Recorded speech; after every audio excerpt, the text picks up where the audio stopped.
jadi gini, jadi kalau saya ngebahasnya kan itu, memang kita lihat nih Syria ini kan suatu tragedi ya sebenarnya.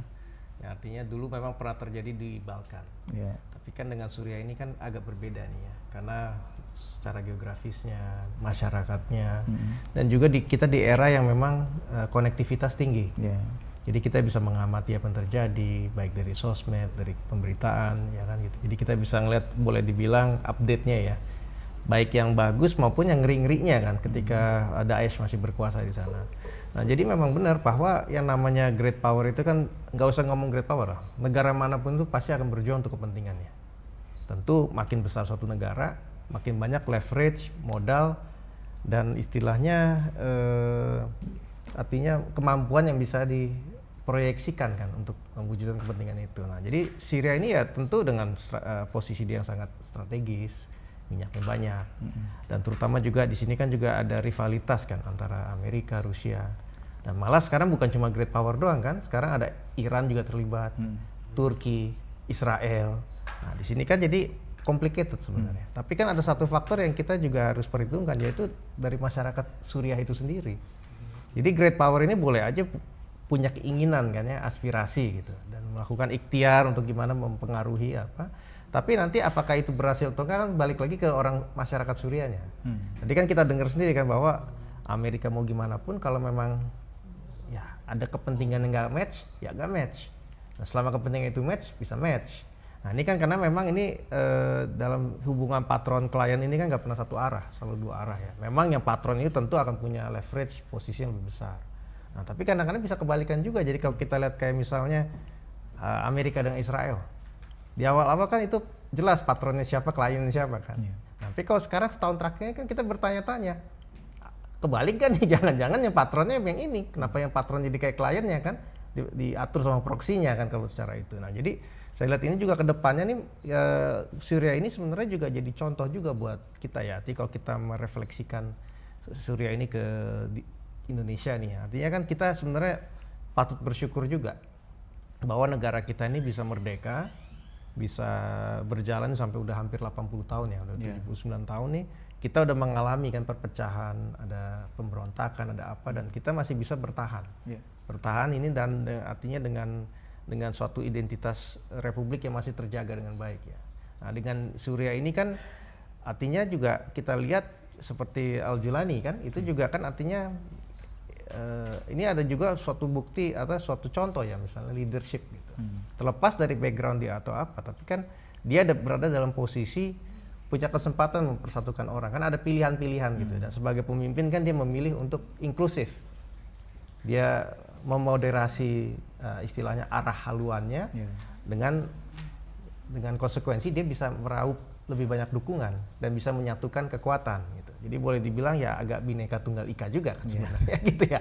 Nah, jadi di sini tapi kita lihat apakah kemampuan dia untuk sebagai panglima menyatukan segala kekuatan ini akan bisa dikonversikan sebagai kemampuan dia sebagai pemimpin politik, tokoh politik yang nanti mempersatukan ini semua. Karena kan selama ini kan masih ada musuh bersama nih, Bashar al-Assad, ya kan.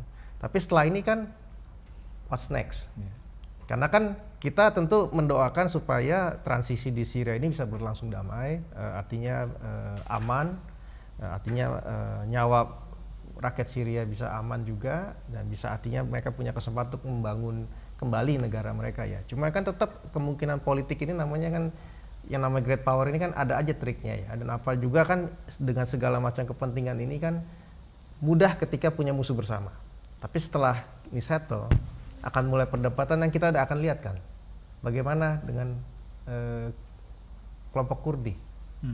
Bagaimana dengan kelompok minoritas Alawit nanti juga? Apakah mungkin nanti Suriah juga bisa terpartisi seperti India gitu ya kan, dengan India dan Pakistan, yaitu dengan atau Kurdinya dengan apa, karena ada Turki di situ yang ngotot. Nah, ini kan sesuatu yang memang tadi Pak Dubes kita di Indonesia Pak Wajid udah bilang ini memang sesuatu yang kita harus tunggu dan arti kita jalani, dan bukan berarti dengan berdiam diri gitu ya. Artinya Indonesia ini kan sebagai sahabat mungkin banyak yang bisa dilakukan, bantuan kemanusiaan atau bantuan teknis untuk capacity building, untuk rebuilding ya segala macam. Sembari kita lihat proses itu, karena ini yang diuji ini memang masyarakat Syria ini, rakyat Syria ini diuji sekarang gitu. Ya, mereka lepas dari suatu rezim diktator yang kita lihat sangat brutal ya, ketika mereka lihat penjara itu dibuka kan, wah itu brutal banget gitu ya. Nah dari sini kan mereka dengan hati yang dipenuhi dendam, kemarahan, tapi juga euforia, tapi juga di sisi lain ada great power yang Amerika ini tentu kan harus punya jaminan keamanan kan. Dia nggak akan pergi begitu aja sampai ada jaminan keamanan bahwa tidak ada lagi Daesh. Dan juga nanti juga ada tekanan kan terhadap sekutu mereka Kurdi. Nah sedangkan Turki ini kan dengan Kurdi bermusuhan. Nah jadi bagaimana nanti sikap Amerika dengan Turki? Dan bagaimana nanti masyarakat rakyat atau pimpinan di Suriah itu juga menerima atau tidak menerima kompromi itu gitu. Nah ini sesuatu yang artinya kita akan terus pantau ya. Tapi tentu kita harapkan yang terbaik dalam proses itu gitu. Betul. Karena gini kan masyarakat Indonesia terutama dia kan ingin melihat sebenarnya ini adalah benar-benar transisi kekuasaan yang sesungguhnya. Bukan tadi seperti saya bilang tadi itu kan dari mulut harimau ke mulut buaya. Kan ini yang tidak diinginkan. Masyarakat Indonesia kan sangat menginginkan yang menang yang benar, yang kalah yang salah. Kan gitu ya. Betul. Nah, makanya saya menggali soal itu great power ini karena memang kita tahu Bashar Assad nggak bisa bertahan kalau tidak disokong Iran sama Rusia ya. Nah begitu Bashar Assad jatuh bukan berarti juga influence mereka hilang begitu aja di situ. Nah di lain sisi Amerika kan memang clear masuk ke soal Suriah itu. Misalkan kalau kita lihat tahun 2015 Obama sama Hillary Clinton itu kan melancarkan satu operasi namanya Timber Sycamore ya. Itu clear menyuruh CIA untuk mentraining jihadis, mentraining oposisi untuk overthrow Assad. Itu clear banget karena itu kan sikap presiden ya. Nah, kalau Mas Wira melihat gimana ini? Gimana nanti ke depan kompromi kepentingan Rusia, Iran, Amerika dan sekutunya di kawasan dengan pemerintahan baru? Nah, jadi memang artinya ini kan hanya karena mereka kalah bukan berarti lenyap. Tentu kan mereka akan ada backup plan. Dan juga dari segitu banyak tokoh di Suriah itu kan pasti akan ada yang bisa mungkin berkompromi. Tapi apakah hasil maksimal bisa dicapai? Ekspektasi mereka harus disesuaikan, target mereka disesuaikan, dan itu akan terjadi penyesuaian tentu. Dan jadi artinya Amerika punya kepentingan tertentu bukan berarti tidak akan mencoba merambah. Karena kan semua negara itu pun juga ketika pendiriannya merdeka, membangun suatu nation building, kan nggak lepas dari pengaruh negara lain juga kan. Kadang-kadang Amerika pun ketika merdeka pun kan tidak lepas dari bantuan Prancis. Dan juga banyak hal seperti itu. Dan itu kan balik lagi nanti dinamika itu penting. Dan juga leadership sendiri itu dari Suriah. Bagaimana pimpinan Suriah ini jangan bisa paham. Jadi jangan take for granted suatu persatuan yang bisa tercipta nih karena musuh bersama. Itu nggak bisa di take for granted. Nah ini kan salahnya diktator-diktator ini kan kadang-kadang mereka melihat ketika mereka selamat dari ancaman terhadap rejim mereka, kan mereka take for granted seakan-akan itu sesuatu yang statik. Mereka akan selalu selamat dengan cara yang sama. Tapi kan kita lihat meskipun Bashar Assad ini didukung oleh dua power yang lumayan besar kan, sebenarnya Rusia dan Iran ya. Tapi ujungnya kalau lama-lama orang empet, ya jatuh juga gitu. Meskipun yang artinya lawannya itu dikomporin, didukung oleh Amerika kayak apa. Tapi kan pada ujungnya kan kita lihat nih kan betapa cepatnya itu pasukan pemberontak bisa nyampe Damaskus ya. Itu kan artinya meskipun selama bertahun-tahun kita lihat atau berbulan-bulan frontline itu statik, bukan berarti tidak ada kontak senjata atau kontak komunikasi. Karena gimana pun juga masih orang Suriah, masih punya teman, saudara, kenalan yang mungkin akan lintas faksi, lintas sisi atau kubu kan. Dan itu kan terus akan ada dialog karena orang memang sudah tidak mau, artinya orang ini sudah tidak tahan juga kan negaranya seperti ini akan lebih baik. Nah itu ada dinamika yang memang layernya banyak gitu di situ. Dan itu yang buat pelajaran buat kita juga artinya di kita. Jadi kita nggak bisa take for granted sesuatu yang sebenarnya baik gitu. Kita ada orang di Indonesia ini relatif kompak, bersatu apa. Nah ini kan juga pelajaran. Jadi artinya baik yang kita sebagai masyarakat nih harus menghargai dan juga elit kita juga harus menghargai gitu. Jadi artinya jangan take for granted kekuasaan itu juga gitu. Jadi ini akan terus dicari ya kompromi terbaik ya. Betul. Dalam pemerintahan baru ya. Pasti, dan ini akan tentu proses itu tidak mudah. Tidak mudah karena kan ini yang at stake ini kan buat Israel ini kan eksistensial. Buat Turki pun juga lumayan eksistensial.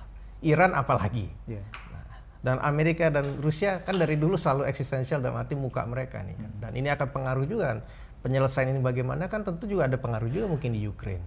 dan mungkin di Korea Utara yang sedang ikut terlibat. Nah ini bisa domino gitu atau gimana ya, tergantung mereka kan, artinya keputusan-keputusan ini akan ditentukan oleh ya orang-orang itu gitu. Artinya bagaimana cara mereka berkomunikasi di antara para pemimpin ini, cara mereka artinya juga leadership style-nya, dan juga apa yang mereka rela untuk bayar kan untuk apa yang mereka dapatkan di situ. Dari sisi geopolitik nih Mas Wira, kira-kira apa yang sekarang ini yang ideal dilakukan oleh pemerintah Indonesia ini menyikapi hal seperti ini? Kerjasama seperti apa yang harus kita lakukan dengan pemerintah baru Suriah nanti? Karena kita juga masih meraba-raba sebenarnya seperti apa pemerintahan baru. Tapi dalam artian hubungan diplomasi ya yang terus akan kita jaga, karena Suriah juga salah satu teman baik kita di Indonesia. Apa sih yang Pak Prabowo perlu lakukan dalam masa transisi ini? Jadi kalau saya lihat sih artinya tentu satu kan mungkin bantuan kemanusiaan ya. Bantuan kemanusiaan. Ya, karena kan memang artinya setelah perang ini kan mereka butuh artinya mungkin pasokan makanan atau pakaian atau obat-obatan, bantuan kemanusiaan. Dan kedua itu juga artinya mungkin bantuan teknis secara diplomasi. Jadi artinya apa yang bisa kita lakukan untuk Syria ini, nanti kan kita lihat apa yang Syria juga bisa butuhkan, itu kan dia akan komunikasi dengan Pak Dubes, nanti ini akan banyak komunikasi mungkin dengan pemerintahan baru Syria juga kan. Artinya apa, dan situ kan kita tentu ada batasan kita ya karena dengan ini, tapi kan hanya dengan kita mendukung proses itu ya, artinya kita mendukung secara diplomasi, kita mendukung secara kemanusiaan, itu sudah suatu langkah yang artinya konkret, dan itu suatu langkah bagus gitu. Karena kan kedepannya kita juga belum bisa plotting nih apa yang dibutuhin, karena mereka pun sedang duduk bersama nih, bagaimana mau menata negaranya nih, kira-kira apa yang bangun. Tapi kan tentu Indonesia ini kan kita juga punya, artinya kita punya dokter, kita punya apa aja kalau jika dibutuhkan ya segala macam. Termasuk juga kalau ada isu-isu yang lain, pasukan keamanan misalnya, pasukan perdamaian atau apapun, kan kita siap. Butuh itu. Tergantung nanti mereka proses itu, apakah bisa stabil, damai, atau tiba-tiba ada perpecahan gitu kan. Di saat perpecahan itu ya mungkin akan dibutuhkan kan, seperti di Lebanon atau itu.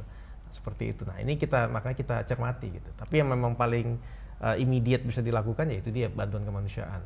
Karena kan itu tidak mengenal proses politik kan. Karena apapun proses politiknya kan rakyat Syria ini kan memang lagi butuh bantuan kan seperti itu. Sebagai closing statement nih Mas Wira, badan-badan dunia itu apa sekarang perlu dilakukan, PBB dan sebagainya dengan masa transisi seperti ini. Jadi kan Indonesia kan mungkin terbatas kan, lebih official mungkin lembaga PBB ya dan teman-temannya ini di masa transisi, dan bagaimana sebenarnya yang harus dilakukan PBB nanti dengan pemerintahan baru Suriah, apakah mengakui atau tidak, atau mereka kan mereka sudah mengakui masalahnya ya. Nah ini apa kira-kira ke depan yang perlu dilakukan oleh badan dunia seperti PBB? Nah PBB ini tentu akan perannya sangat penting ya, karena kan kalau kita lihat ini kan tadi yang kita bahas kan, memang ada negara yang didengar, ada negara nggak didengar. Nah, kan pengaruh Amerika ini sejauh mana di Syria, pengaruh Turki sejauh mana di Syria, Iran sebelah mana, kan artinya mereka tuh punya masing-masing punya audience. Apakah audience itu bisa overlap, kan belum terima. Ini pentingnya PBB karena kan masuk sebagai multilateral nih bersama-sama. Artinya ketika PBB yang masuk kan, PBB itu kan punya platform untuk mengajak juga pihak-pihak yang artinya nanti akan berkepentingan untuk duduk bareng di Syria ini, ngebagi-bagi atau membuat suatu roadmap ke depannya. Itu PBB itu bisa membantu memfasilitasi dengan cara yang lebih fair, karena kan di situ kan bukan cuma ada Amerika, ada Indonesia, ada negara-negara lain ya. Artinya dan ketika apapun keputusan dibuat di sana tentu kan legitimasi juga lebih kuat di situ, dan itu PBB akan tentu sangat berperan, dan itu yang memang kita harapkan ke depannya ini. Setelah ini mulai kita harapkan ya PBB akan bisa masuk untuk lebih aktif gitu. Mungkin bukan hanya di Suriah ya, tapi kita berharap PBB benar-benar aktif terlibat dalam menstabilkan kawasan ya, termasuk Palestina, Israel juga yang masih belum berhenti nih. Udah berhenti dengan Hizbullah nih, ini mesti lanjut kan? Masih lanjut. Di Suriah ada kasus lagi. Kita harapkan ya PBB maksimal untuk benar-benar concern agar wilayah ini tenang, agar tidak ada lagi perang berkelanjutan, dan itu sangat merusak keamanan ya, itu memakan korban yang banyak. Makasih Mas Wira atas waktunya.